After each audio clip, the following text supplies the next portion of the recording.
My fiancée went live and said, "Can't wait to marry this fool and take half." I commented, "Joke's on you, the wedding's cancelled." Her face dropped midstream. Hey viewers, real quick, only 8% of you watching are subscribed, and the channel's kind of stuck right now. If you enjoy these stories, hitting that subscribe button would really help us keep going. Thanks. I'm 24 M. Ryan, writing this while my ex-fiancée Madison frantically tries to explain herself in the other room. This happened 2 hours ago, and I'm still processing how someone can destroy their entire future with one stupid live stream. Madison's been doing this Instagram influencer thing for about a year now. Started small, maybe 200 followers, mostly posting workout videos and lifestyle content. Nothing major, but she was passionate about building her brand. Over the past few months, her follower count started growing. She hit 5,000 last week and was super excited about potentially getting sponsorship deals. The growth went to her head a bit, but I figured it was harmless.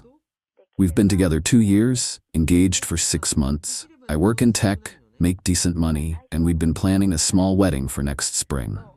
Nothing fancy, just family and close friends. This afternoon, Madison was setting up for one of her regular live streams. She does them every Wednesday at 4 p.m., usually talks about fitness routines, upcoming content, answers questions from followers.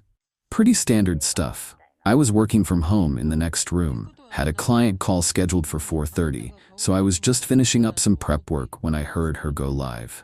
Hey everyone, welcome back to another Wednesday check-in. I could hear her through the wall doing her usual intro, talking about her workout from earlier, some new protein powder she was trying. Normal content. About 10 minutes in, I heard her voice change. She got that gossipy tone she uses when she's talking to her girlfriends about drama. "So, you guys have been asking about the wedding planning, and I have some tea to spill." I paused my work. Madison doesn't usually talk about our personal stuff on her streams. I know some of you think I'm crazy for getting married so young, but honestly, I've got it all figured out. She was talking louder now, clearly excited about whatever she was about to say. Ryan makes really good money in tech, and he's like totally clueless about protecting himself financially. I frowned. That wasn't true. I handle my own finances carefully. And here's the best part. When I bring up money stuff, he just says we'll figure it out together.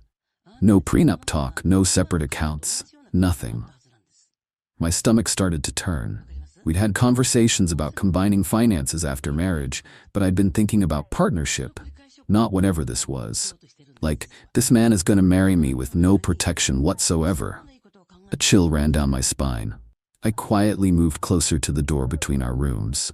I've been doing research, and in this state, I'm entitled to half of everything acquired during the marriage. Half his salary, half his savings, half any bonuses. She was laughing now like this was the funniest thing in the world. And you guys don't even know the best part yet. His company is probably going to have some major growth soon. More money, better opportunities. She was being vague about my company's situation, but I could tell what she was hinting at. So I just have to stay married for a few years, let him make me comfortable, then if things don't work out, she made an exaggerated shrugging gesture. Honestly, can't wait to marry this fool and take half. I stood there in shock. The woman I was planning to spend my life with had just described me as a fool she was planning to financially exploit. I grabbed my phone and opened Instagram. I rarely used it, but I had an account. I pulled up her live stream. Sure enough, there she was, grinning at the camera while describing her plan to marry me for my money. The comments were rolling in. Some people were laughing, some were asking if this was a joke, others were saying it sounded messed up. I typed a comment using my real name. "Joke's on you, the wedding's cancelled." Madison's eyes went to the comment section like they always did when new ones came in. I watched her face change as she read my comment and saw my name. The color drained completely. "Ow.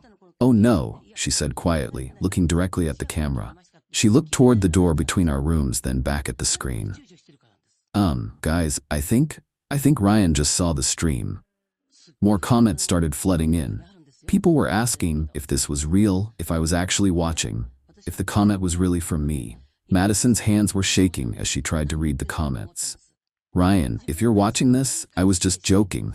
It was just content. You know how social media works. But the damage was done. I'd heard exactly what she thought of me and our relationship. I'm going to end the stream. Sorry guys, technical difficulties. She ended the live video and I heard her rushing toward our room. Ryan, where are you? I was standing in the hallway when she found me. Ryan, thank God. Listen, that stream was just for engagement. I was being dramatic for the algorithm. Dramatic about planning to take half my money? Yes, I was playing up a character. You know how social media is. Controversy gets views. Madison, you researched divorce laws. You knew specific details about asset division. I was just trying to sound convincing for the content. You called me a fool. You detailed a plan to exploit me financially. Ryan, I love you. I want to marry you because I love you. No, you want to marry me because you think I'm an easy target. That's not true. I looked at her for a long moment. 2 years together, and I'd never seen this side of her. Madison, pack your stuff. Ryan, no, please. It was just a stupid stream. It was your honest thoughts. You just said them in public by mistake. Ryan, I'll delete everything. I'll post an apology. I'll never talk about money again. Madison, you can't delete a live stream, and you can't delete what I heard you say. Then I'll explain it was all fake. Was it fake when you researched what you'd be entitled to in a divorce? Was it fake when you calculated how long you'd need to stay married? She had no answer. Madison, I'm calling off the wedding. Ryan, please, don't let one stupid mistake ruin everything. This wasn't a mistake. This was you revealing who you really are. I spent the evening calling vendors. The caterer required full payment since we were less than 6 months out. The venue kept the deposit and charged a 50% cancellation fee. The photographer was more understanding but still kept her deposit. Total cost about $8,000. Expensive lesson, but cheaper than what Madison was planning. Update 1. 1 week later, the internet works fast, but not as fast as I initially thought. Thanks for all the comments. This whole situation has been educational. Madison's live stream got screen recorded by at least 3 people. By Friday, clips were starting to circulate in relationship advice groups and influencer drama pages. It took about 4 days for the story to really gain traction. Someone posted it on TikTok with the caption, "This is why prenups exist," and it started getting shared from there. Madison spent the weekend trying to do damage control. She posted multiple Instagram stories, claiming the whole thing was satirical content and that she was highlighting toxic relationship dynamics. The problem was that her explanation didn't match her delivery on the stream. She'd been genuinely excited and conspiratorial, not satirical. Her follower count dropped from 5,200 to about 1,800 over the course of a week. Not as dramatic as some viral disasters, but significant for someone trying to build an influencer career. Monday, she tried a different approach with me. Ryan, look what this has done to my reputation. My follower count is destroyed. I didn't do anything to your reputation, Madison. You did this to yourself. All I did was make one comment on a live stream. You detailed a plan to marry me for financial gain. That's not one comment. It was taken out of context. What's the context that makes "can't wait to marry this fool and take half" sound good? Tuesday, her parents called. They'd seen some of the clips through mutual friends. Her mom wanted to apologize for Madison's behavior. Her dad said he understood why I'd called off the wedding and that they were embarrassed by what she'd said. Ryan, we didn't raise Madison to think like this. We don't know where this attitude came from. I think social media might have changed her priorities. Ryan, you're making the right choice. If she's thinking like this before marriage, it would only get worse after. Wednesday brought an unexpected call from my company's HR department. Ryan, we need to discuss something. There are videos circulating online where your fiancé mentions details about company growth and financial opportunities.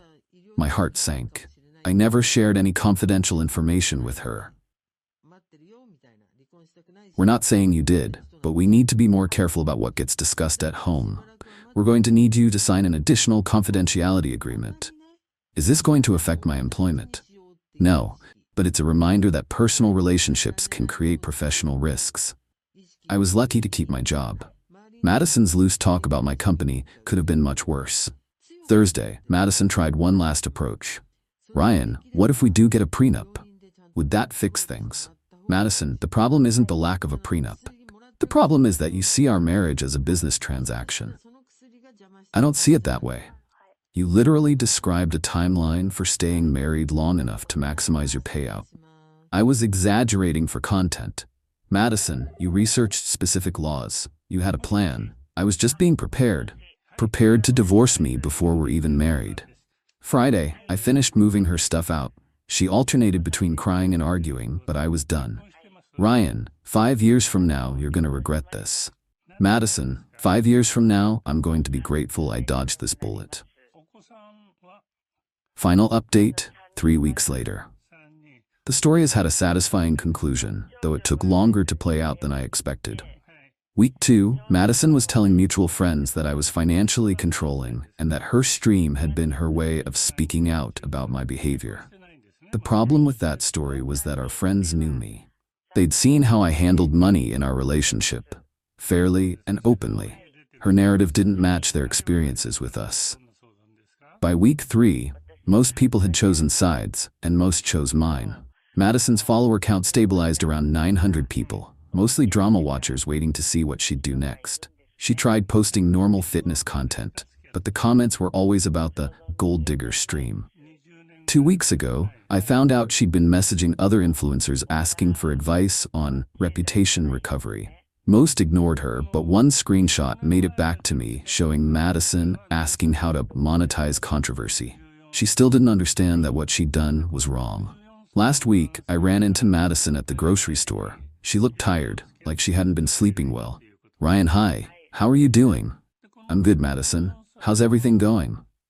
It's been hard. This whole thing really affected my life. I'm sorry you're having a tough time.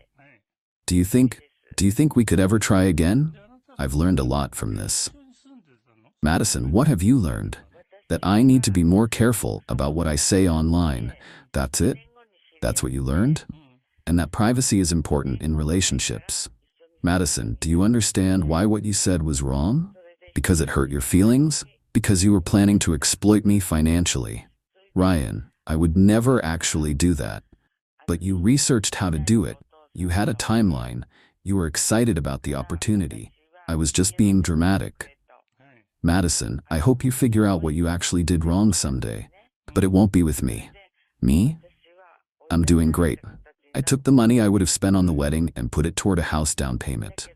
My company situation worked out well, and I'm in a much better financial position now. Started dating again recently. Met someone named Jennifer, who works as a financial advisor. When I told her the Madison story, her response was perfect. She broadcast her plan to financially exploit you? That's not just gold digging, that's being bad at gold digging. No drama, no sympathy for Madison, just clear understanding that planning to exploit your partner is wrong. The best part about this whole experience? I learned that sometimes people tell you exactly who they are, and you should listen. Madison thought she was clever for researching how to maximize her financial gain from our marriage. She thought I was naive enough that she could brag about her plan to strangers on the internet. Instead, she revealed her true intentions to the one person who needed to hear them most: me. She wanted to marry a fool and take half. Instead, she played herself and lost everything. The internet might forget eventually, but I won't.